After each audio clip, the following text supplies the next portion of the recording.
Oi gente, tudo bem com vocês? Bem-vindos de volta ao canal, eu sou a Ana Helena e tô aqui pra gente filosofar um pouco.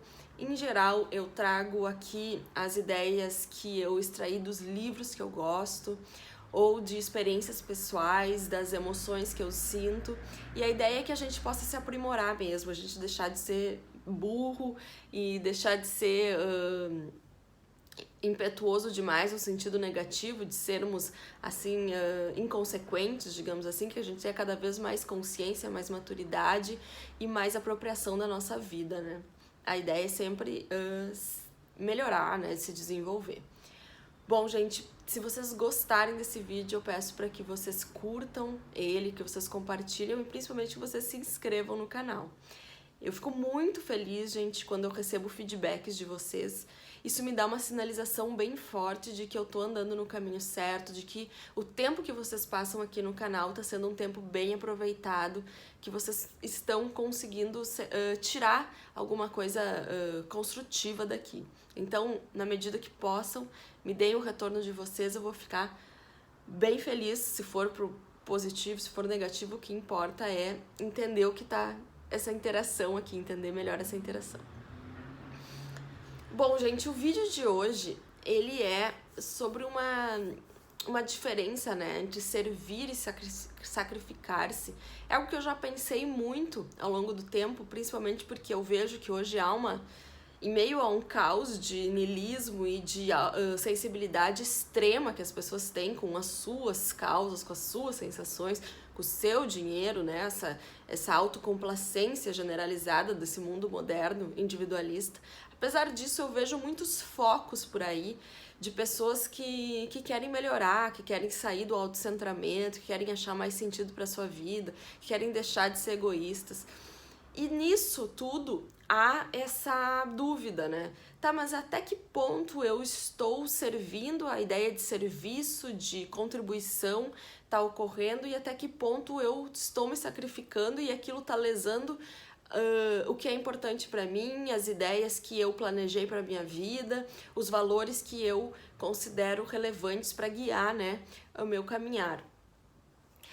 E aí que tá, essa é a minha ideia aqui, é falar um pouco sobre essa necessidade de estabelecer limites saudáveis nos nossos relacionamentos interpessoais, na nossa ideia de serviço.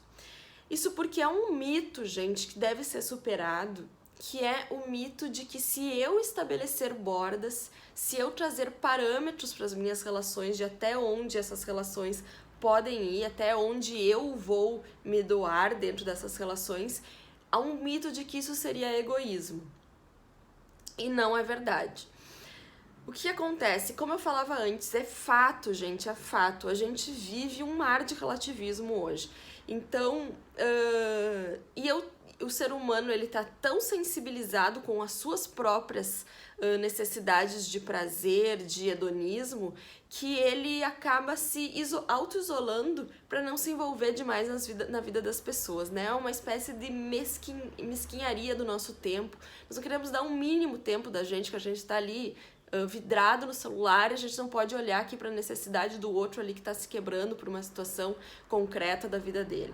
Então a gente tem uma mesquinhez com o nosso bolso, com essa resistência a dar esmola, a dar ajuda, a ver que de fato existem instituições, existem pessoas que estão ali fazendo muito bem para a humanidade, para a sociedade, enfim. E eu tenho aquele coração de pedra que não está simplesmente afim naquele momento de olhar para o lado, de tirar um pouquinho da energia para olhar para o outro. De fato, isso existe, isso é, infelizmente, da constituição da nossa sociedade hoje. E, de fato, isso significa egoísmo, né? Mas eu tô falando aqui desmistificar essa ideia. Por quê, gente? O que acontece?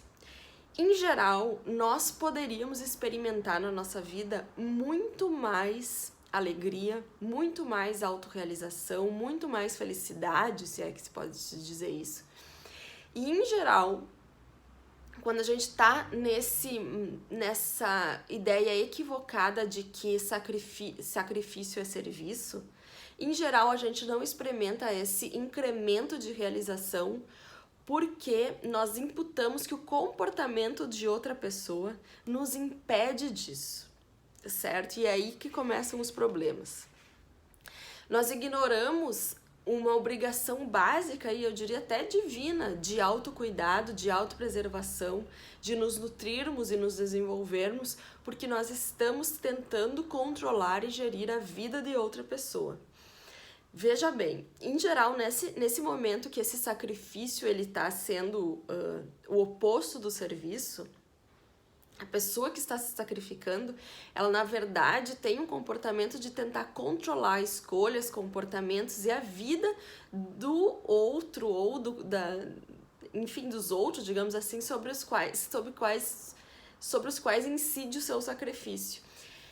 Em geral, por exemplo, é muito engraçado como tem pessoas que, por exemplo, aturam situações que são inimagináveis de serem aturadas, que é um desrespeito a elas, por exemplo, quando permitem que alguém more na casa delas sem contribuir com nada, sem fazer nenhum tipo de trabalho. A pessoa simplesmente atura uma situação de vício num relacionamento que é intolerável para ela, e precisa esconder o vício da outra pessoa, precisa esconder a pessoa que mora na sua casa sem contribuir com nenhum tostão, ou a pessoa procura emprego para outra que não tá nem aí para buscar trabalho, para se qualificar, ou quando a pessoa busca terapia para o namorado, porque o namorado é muito ciumento, então ele precisa se tratar, mas na verdade daí tu marcou a terapia e chegou na hora o cara não vai, ou enfim, são situações que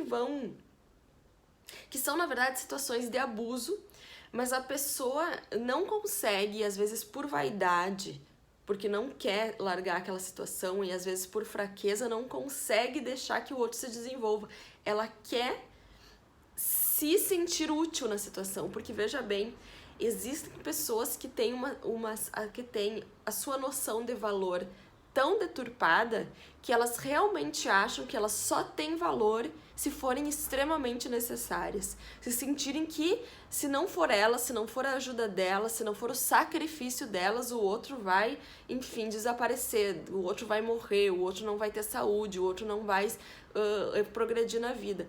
E em geral é o contrário, né, gente? Em geral, quando a gente se sacrifica pelo outro, a gente impede que ele desenvolva suas potencialidades. E a gente, então, comete 2 erros. Porque eu não tô desenvolvendo a minha potencialidade, não tô cuidando da minha vida, não tô zelando pela minha vida, e eu tô alimentando uma situação de que uma pessoa não tá se comprometendo com a vida dela, com as escolhas dela. Vejam bem, gente, isso é bem importante. Nunca é um ato de amor quando a gente impede que o outro sofra as consequências dos seus atos. Isso, na verdade, é alimentar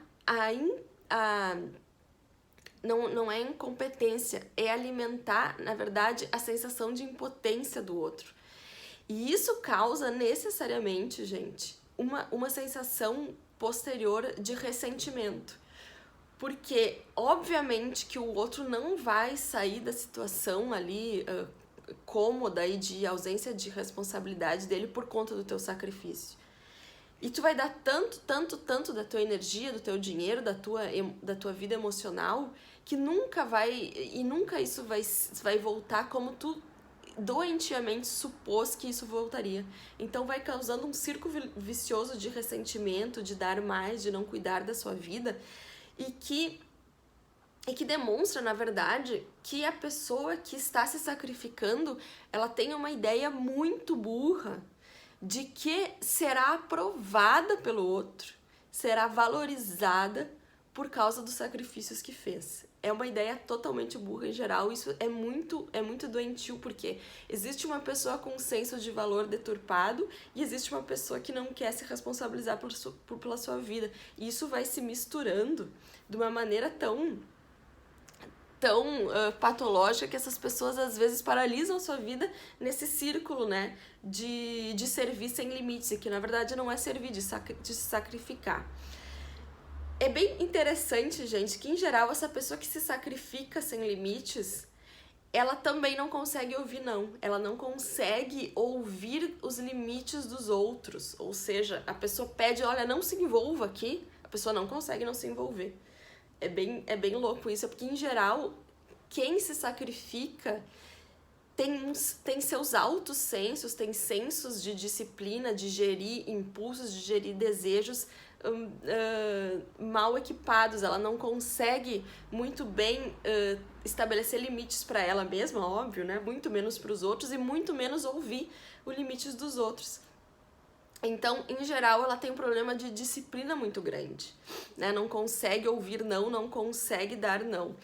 Então, gente, e o que o Dr. Ítalo falou num vídeo, no começo ali de quando ele começou as lives, né? Tem um vídeo, ele tá ainda cabeludo, barbudo ali, que ele fala sobre a diferença do que é importante e do que é urgente, né? Sobre esses dois eixos que pautam a nossa vida. E como, em geral, nós estamos sempre atacando as urgências, né? A demanda do meu marido, a demanda do meu trabalho que é para agora, que eu tenho que pagar essa conta, eu preciso fazer isso agora. A demanda externa que é sempre urgente. E nós deixamos de identificar o que é importante. A gente até identifica, né? Mas o que é importante, em geral, a gente vai planejando, que é aquela proximidade com os nossos filhos. Não tenho filho, mas estou dando os exemplos que ele dá. A proximidade com os filhos, cuidar da saúde, fazer aquela dieta que a gente se prometeu. Enfim, ler os livros que a gente se prometeu a ler, desenvolver a vida intelectual. Tudo isso são metas que a gente se coloca e são coisas bem importantes para o nosso desenvolvimento. Mas, em geral, a gente está atacando o que é urgente, o que aparece na nossa frente, que precisa ser realizado agora. E essa ausência de dosagem entre o que é urgente e o que é importante faz com que a gente só ataque o que é urgente e que, em geral, as demandas externas, as demandas do outro, elas se encaixam aqui no que é urgente. E a nossa vida vai ficando cada vez mais vazia. Porque o que era de fato o que dá sentido para nós, para nossa existência, é ali no eixo do que é importante, né? Do que é prioritário. Então, em geral, uma pessoa que não consegue seguir as suas metas, que não consegue ter constância naquilo que toca a alma dela, que traz sentido para ela, ou naquilo que ela acha que ela precisa se desenvolver, em geral, o problema dela não é com serviço e não é com se dar e tal. O problema dela é que ela não consegue trazer limites, ela tá presa naquela sensação, naquela culpa que a gente tem, meio institucional, que a gente já precisa se sacrificar porque afinal não seremos pessoas boas. Isso é falta de sensos desenvolvidos e falta às vezes de coragem de estabelecer para o outro que tu só vai dar 10 passos em direção a ele e não mais, porque depois que tu der 10 passos tu vai estar se desrespeitando e tu vai estar saindo do eixo do que é importante para ir pro eixo do que é urgente, e tu vai estar tirando a capacidade dessa pessoa de gerir a sua própria vida e de assim crescer. Portanto, gente, é fato que colocar limites nos relacionamentos e deixar de se sacrificar é doloroso, porque eu vou ter que lidar com essa faceta do ser humano de que quer agradar e quer ser o bonzinho e o queridinho. Então eu vou ter que lidar por algum tempo, a partir do momento que eu coloco limites, com a insatisfação do outro, que vai vir raivoso pra cima de mim. Afinal, aquele outro sempre dependeu do teu dinheiro, sempre dependeu da tua vida emocional, da tua fortaleza, dos teus recursos materiais, e por algum momento ele vai sim se revoltar contra ti porque tu não tá mais dando isso pra ele. Então o que acontece? Dói estabelecer limites saudáveis. É dolorido, demanda que tu saia também da tua zona de conforto. Mas é preciso que se distingua que quando isso acontece, a ausência de limites não é serviço. Serviço é quando eu saio melhor daquele ato e quando o outro sai melhor. Quando há uma... como diz o Ítalo Marcilli nesse vídeo, é um sacrifício estruturante. Não é nenhum dos dois que sai exaurido daquela situação, pelo contrário, é uma situação que nos saímos ambos melhores, mais fortes e estruturados para a vida. Certo, gente? Espero que vocês tenham gostado do vídeo, deixem seu like, se inscrevam no canal e até o próximo.